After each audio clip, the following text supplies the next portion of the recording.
We are looking at chapter number 1, which is power sharing. Power sharing, when it comes to the government or ruling, it becomes important to share the power among the different communities, different linguistic people, and different type of culture. In this chapter, in this discussion, what we have discussed about the democracy in the earlier discussions, we understood what is democracy, how democracy is implemented in countries, especially in India, what kind of democracy we have, what are our fundamental rights. All these we have seen. If we are talking about democracy, there will be a power, there will be a government.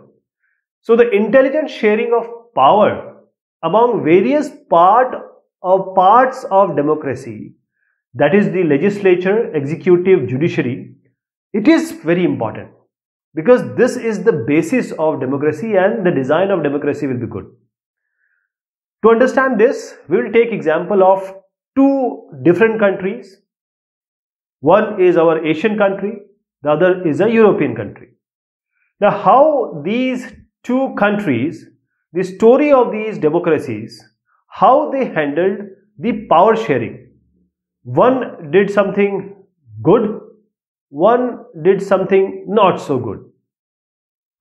We will be talking about Sri Lanka. Sri Lanka is our neighbor, near Tamil Nadu it is. And then we will talk about the other European country, which is called as Belgium. Now, Belgium has the upper part which you see here, red one. This is called Flemish part. And here mostly Dutch speaking people lives here. In the down part, we have French speaking people and 1% is German. So Belgium and Sri Lanka, first of all, let us understand about Belgium. Now, Belgium is a very small country and this is situated in Europe, and the population is half of what we have in Haryana. Haryana is one of the state in our country. Haryana has 2 crore population and Belgium has only 1 crore population. The borders of Netherlands, it touches Netherlands, France, Luxembourg and Germany. So what happened here is, what is the scenario? 59% in this Flemish region, they speak Dutch. So this Flemish region, they speak Dutch. And 40% people, they live here, that is called the Wallonia region. This is a Wallonian region. They speak French. So here Dutch, here French. And 1% if you see here, this area, here we see Belgians which are German speaking. Then there is a very peculiarity about the place called Brussels, which is the capital of Belgium. Now 80% people speak French here and 20% speak Dutch. So let me make you understand that 59% are Dutch, 40% are French speaking. So here is the majority of Dutch speaking people if you consider all the Belgium. When you talk about, this is Belgium, when you talk about Brussels, then here 80% are French and 20% are Dutch speaking. Now here we have in the whole country the domination is of the Dutch speaking one, and in Brussels the French are dominating, that is 80%, around in 10, 8 are German, 8 are French and 2 are Dutch speaking.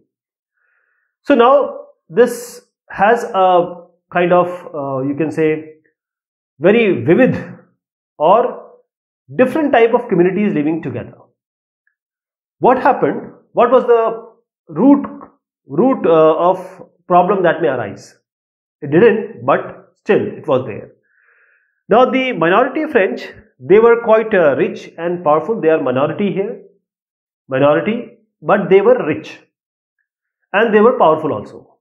And the Dutch speaking, the benefit of the economic development and all the education and the money, it came later. Means the French they happened to get all these richness and powerfulness earlier than Dutch. So there was a kind of tension. And the tension here also in Brussels, you can see 80% people French, they are rich, they are powerful. So the problem here is more. So what was the idea or model of power distribution? Because the scenario in both the places are different. We will talk about Sri Lanka in a bit, but before that, we need to understand what happened, how it happened in Belgium. So Belgium followed the rule of accommodation. That is, Belgium followed the rule of power sharing. Belgium and Belgium people, the Hukmaran and the leaders, they understood that this country has regional differences. There are two regions, upper region Dutch, lower region French, and the culture are also different. So from 1970 to 1993, they amended their constitution 4 times. Why? Because they wanted everyone to live together with harmony in the same country. So what was the model of Belgium? What they followed? The Belgium model was mainly, first is the constitution, or you can say the constitution prescribed that the number of Dutch and number of French speaking ministers, Dutch and the French speaking ministers will be equal. That is, in central government, if you have 10 ministers, 5 will be Dutch speaking, 5 will be French speaking. If any law has to be made, that requires the support of majority of the members from each of the linguistic group, Dutch and French. That is, no single community can make decision unilaterally. The problem is, if it would have happened, Dutch would have made because they are in majority in the country, they will make their own decisions, but it was not there. Equal distribution of power between the different linguistic community. The second was many powers of the central government. Now we have talked about central government. It is for the whole Belgium. Now if you see, there are 2 parts or 2 regions, the Flemish and the Wallonian region. So these 2 also have their own government, and these are the government which are not a subordinate of the central government. So they are not Adhin central government. They are completely different government taking care of these regions. This was the, you can say this regional government, you can say. Now the third thing in this model was Brussels, because Brussels has 80% French and 20% of the Dutch. So the Brussels has its own government. Again, the French and the Dutch, they have equal representation. Now why did this French allow? Because they were 80% and they were only 20%. Why they allowed and why they accepted that the representation should be equal? That is, again, if there are 10 ministers here, 5 will be here, 5 will be from Dutch. Why French accepted it? Because in the central government, though Dutch were 59%, but still they got only 5 representation. If I can take an example, it means 50% of the ministers will be from Dutch. So French here accepted it. So it was equal power representation. One more thing happened, that apart from this central government and the state government, you can say, then there was a community government also. Now community government for what? Because they were Dutch speaking, they were French speaking, they were German speaking. So these are the government taking care of the culture of these people, the education of these people, and language related issues. So there was a third government also. So if you see, you will say that this model is quite complicated, you know. This model, 4 level of government, it is quite complicated, but the power sharing is being done in such a way that till now Belgium as a country has seen no problem at all. No one has said anything or no problem according to the power sharing, or the linguistic people have any kind of tension they don't have. After seeing all this, the European Union, when they decided that where the headquarters should be located, they decided it should be in Brussels. So what you see here, what was the example I wanted to set here is that Belgium, it took all things into consideration, the regional differences, the cultural diversities, and they shared the power equally among all the different communities living there, people living there. But this didn't happen in Sri Lanka. Now in Sri Lanka, the population is 2 crore. It's an island country, I showed you that. Now 2 crore is around equal to the Haryana population what we have in India. Now here also the community is quite diverse. Now if this is Sri Lanka, then 74% speak Sinhali. So they are called Sinhala. 18% they speak Tamil. And in this 18% Tamil, and let me tell you that in Sinhala, this is the language difference. Now Sinhala, let me tell you about Tamil also. Now in this Tamil, there is two more bifurcations. So 2 subgroups of Tamil. In this, they are 13%. In this Tamil, 13% are the native Tamils. Those who are belonging to the this nation only. And others they have come, the other Tamils they have come from India. Because in Sri Lanka there are various places to work, especially the bagans, chai bagans, the tea gardens. So these Tamils who went from Tamil Nadu or Indian region to Tamil area, or you can say the Sri Lanka Tamil region, they are called as Indian Tamils. So we have two subgroups here, Indian Tamils and Sri Lankan Tamils. Now this is about the language. Now let me talk you about the religion. Now the 74% Sinhala, they are Bauds, they are Buddhist. So they are Buddhist, the 74%.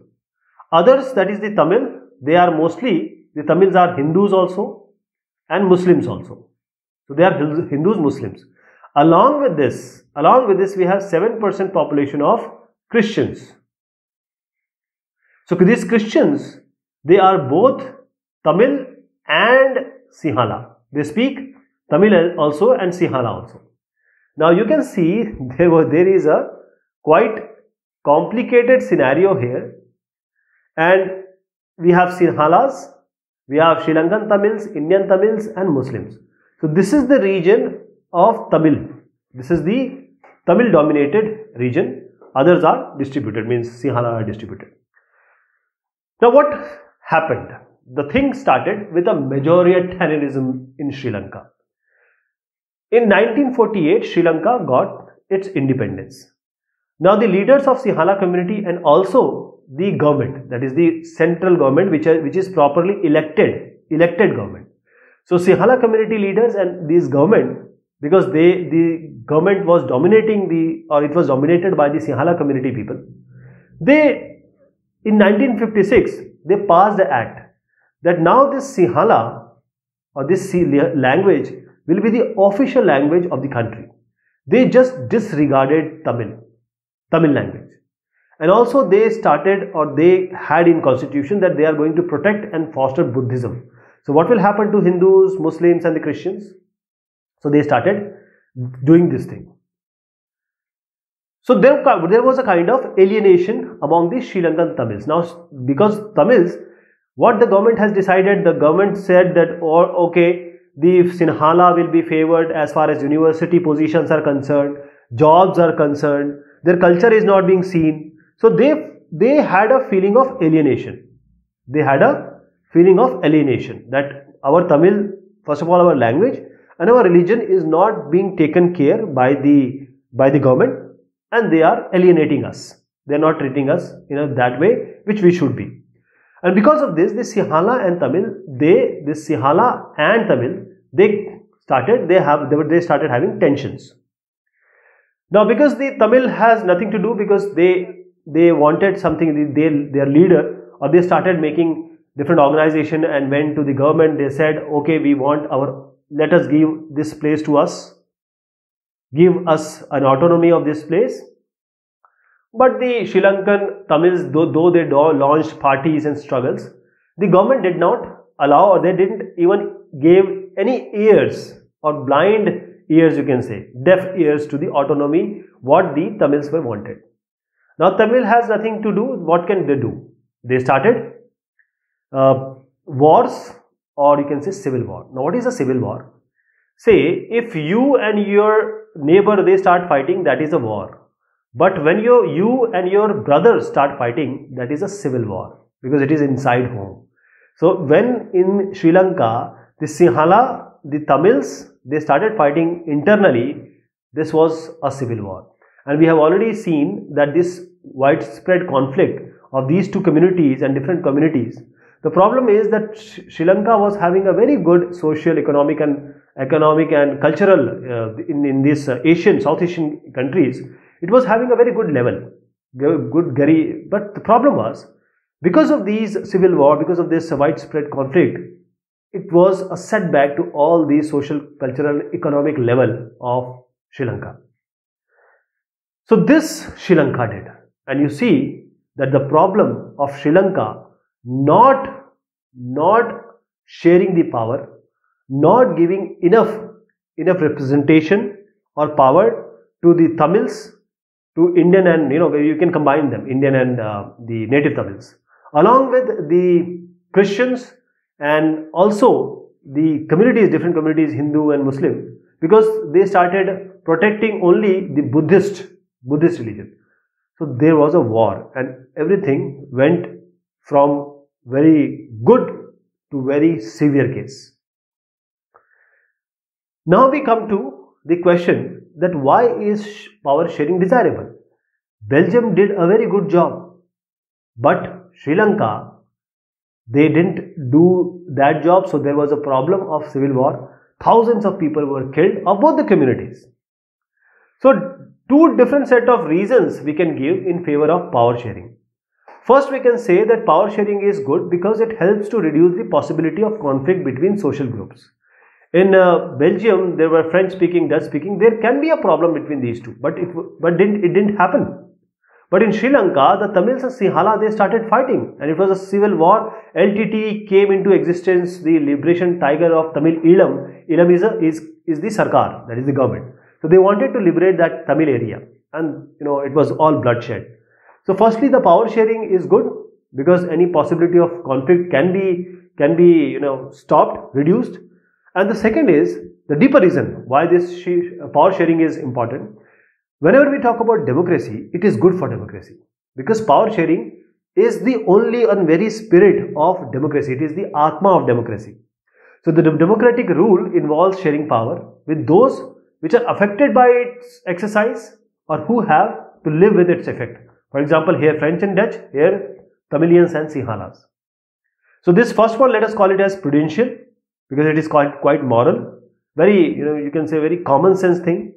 And while this prudential reasons stress that the power sharing will bring out better outcomes, the second one, which we call as moral, this moral reason emphasizes the very act of power sharing as valuable. Everyone will feel that we are in power and we are being thought of, and now we are also the part of decision making, policy makings. So there are certain forms of power sharing. One by one we are going to see. So first of all, the idea of power sharing has emerged in opposition to the notions of undivided political power. And for a long time it was thought that the power of government should reside with one person or a group, or located at one place. But the basic principle of power sharing is that people are the source, the soul of all political power. So everyone has to get a share. In a good democratic government, due respect is given to the diverse group. As in Belgium, the Dutch, the French, even the German got their equal, you can say, equal share. And views that exist in society, different society. What didn't happen in Sri Lanka. Everyone has a voice in the shaping of public politics. So it follows that in a democracy political power, should be distributed among as many citizens as possible. So for power sharing is the key of any democracy. So in modern democracy, what we see, how is the arrangement of sharing the power? If you see the first one here, this is the horizontal distribution of power. In this legislature, executive, judiciary, they are at equal level and they use their power, they enjoy their power, use their power, employ their power, and now they also check others' power. Judiciary will check the power if legislature makes something law, some law which is not justified.